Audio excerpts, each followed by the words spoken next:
I'm gonna cut right to the chase with this one. Under $1,000, there's not really many options for anamorphic setups. And we know Sirui has had a few lenses now tailored more towards the APS-C lineup, and also some focal lengths for Micro Four Thirds that were just a bit too tight in my personal taste. They had that 50mm anamorphic, and I like the idea of it. I like the concept of that lens, but 50mm on a Micro Four Thirds with the 2x crop, and even with the 1.33x D-squeeze, it was still a bit too tight for me of a focal length that I would want to rock on a day-to-day basis.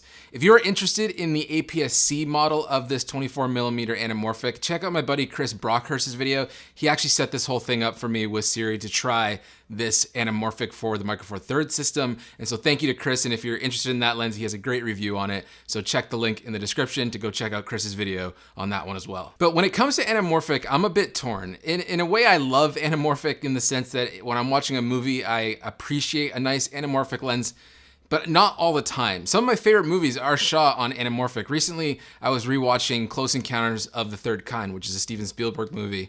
And I love the way this movie looks, but something I noticed on this 20th rewatch is just how prominent those anamorphic flares were. And honestly, if I was doing narrative work and if I was doing filmmaking stuff right now, and when I do short films or when I do commercial work, I actually find the flaring a bit distracting. I think it pulls away from the story, and it's hard for me to find a narrative reason for anamorphic aside from getting a wider field of view, but the same lens compression of a typical 35mm focal length. That's really why you want an anamorphic, is you want to get a nice tight 35mm look or a 50mm look, but you want more in your frame. Now with the Sirui 24mm anamorphic, it's not that you're getting a whole lot of wide angle, but it is a lot wider than you'd be used to with a typical 24mm focal length, but you're still getting almost closer to a 35, kind of 40mm look in terms of the lens compression, in terms of how tight it feels. So that's an interesting aesthetic in itself, but the thing that comes with that though is the flaring. Now, in my daylight test, this really isn't an issue. This isn't a very strong flaring lens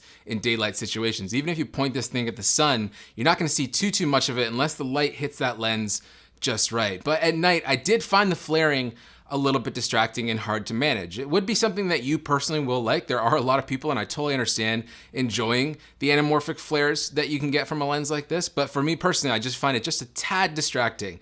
That being said, a lot of people just want anamorphic lenses for these flares. And so this lens is delivering on that promise of giving you that anamorphic look. It's just totally personal taste whether you like that look or not. Now, another issue that I've previously had with anamorphic lenses is that they're just difficult to operate and they're crazy expensive.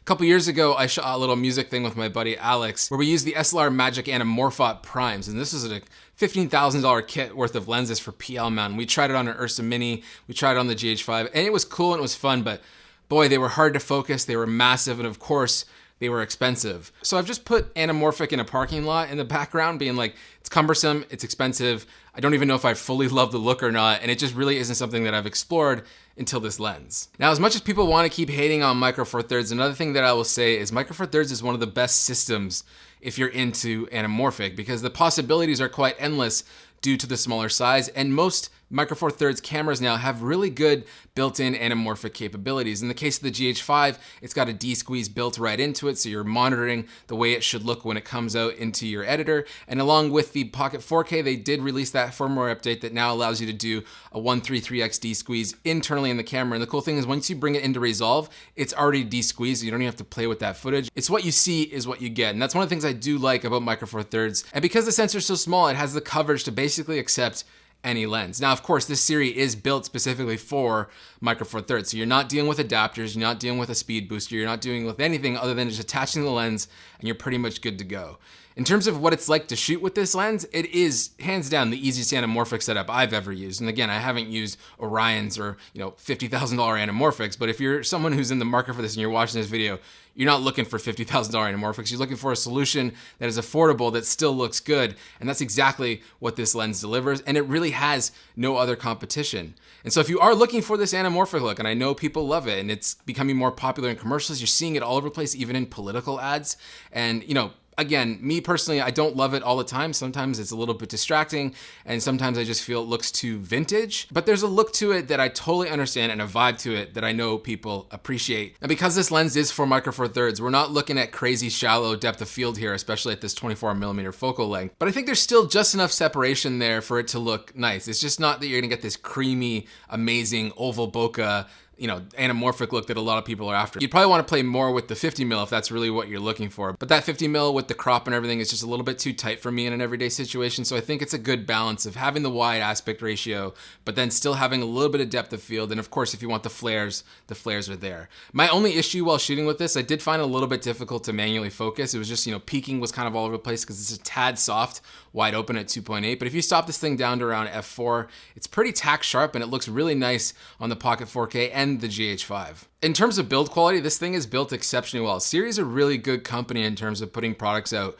that are built really well, but they're still affordable. I'm not sure how they do it, but if you've ever had anything else from Sirui, you just know they make solid products at an affordable price point, and this lens is obviously no exception to that. It's made out of metal, it's strong, it's got some good heft to it. I think it looks pretty cool too. I'm not the biggest fan of the blue ring on it. I would have probably maybe preferred red, but I know that's a Canon thing, and even Moment uses red in their branding as well. It's a good way for Sirui just to stand out to add the blue, but it's just, again, personal taste. I don't love that blue ring, but build quality in general, everything about this lens is super solid. Now here's just a quick reel of some footage that I shot with the Anamorphic 24mm. It's a mixture of a bit of GH5 footage and Pocket 4K footage. And again, I think it just looks nice, and it's one of those lenses where you just kind of got to see it to understand what it's about, and hopefully this reel helps you decide if it's a lens for you or not, and then we'll wrap this up quick after.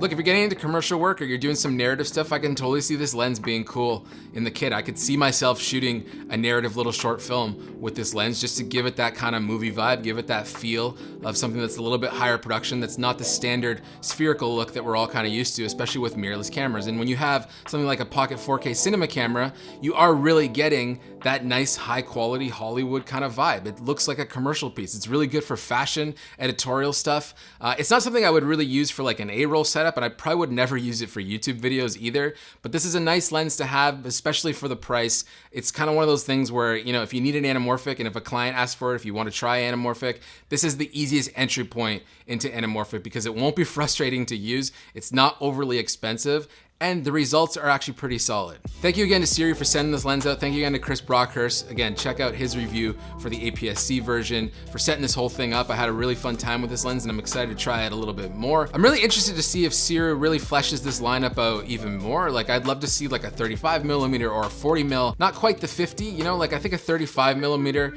anamorphic would also be really nice. I could see myself slowly building out a little anamorphic kit with these lenses, to be honest. And as much as I gotta get over the hurdle of whether or not I even love the aesthetic, I do see a future in it because obviously the market and the trends of cinematography are starting to decide that people really like anamorphic, so we're just gonna start seeing more of it. So if you wanna get on the ground floor, this is a really easy way to get on the ground floor. My name is Patrick Tomasso. Thank you so much for watching this video. If you have questions about this lens, or let me know if you like the anamorphic look, let me know how you think this lens looks, and we'll chat about it in the comments. Otherwise, you will see me next time I feel like making a video. Again, another video. Trying out the XE4 in this one, actually. This is the Fuji XE4 with a Viltrox speed booster and a Canon Nifty 50. I don't know why I'm doing this, but hey, look at this. It's actually autofocusing not that bad. I lied, it autofocuses absolutely terrible. You live and learn, right?